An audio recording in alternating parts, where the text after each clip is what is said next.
Bonjour, en ces temps où l'on glose beaucoup sur l'exactitude journalistique, une chose est sûre, quand on dit ou quand on écrit que Benoît XVI a reçu en Angola un accueil particulièrement chaleureux et fervent, ça n'est pas une extrapolation de la presse. Il a véritablement été accueilli ici d'une manière exceptionnelle et toute la population porte le t-shirt souhaitant la bienvenue à Benoît XVI. Et puis dans la soirée, c'est une interminable procession de prières à la Vierge qui a déferlé à travers les rues de la capitale angolaise et qui rappellera certainement aux Parisiens des souvenirs de chemins de lumière pas tellement anciens. Benoît XVI qui est donc arrivé en Angola pour encourager ce pays sur la voie de la réconciliation et de la reconstruction. Ce pays marqué par une histoire tragique, d'abord pendant plusieurs siècles, l'un des premiers pourvoyeurs d'esclaves pour la traite des Noirs, et puis dans l'époque contemporaine, près de 30 ans d'une atroce guerre civile avec des dimensions à la fois ethniques, de déchirement interne à la grande famille bantoue,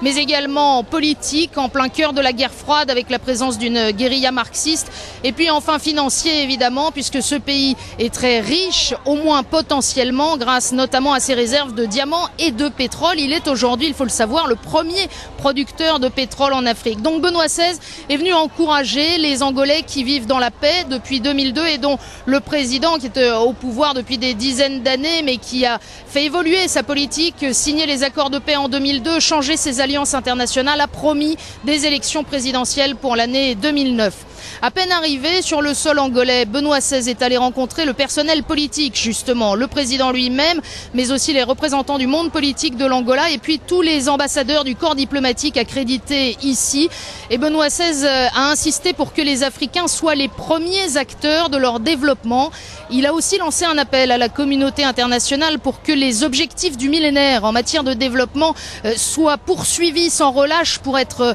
véritablement atteints, et puis pour que les pays occidentaux consacrent enfin 0,7% de leur produit intérieur brut à l'aide au développement, comme ils l'ont si souvent promis et si peu tenu. Benoît XVI qui a ensuite rencontré les évêques du pays, il a rendu hommage à la foi de l'Angola, l'un des premiers pays évangélisés sur ce continent il y a plus de 500 ans. Benoît XVI qui a invité les évêques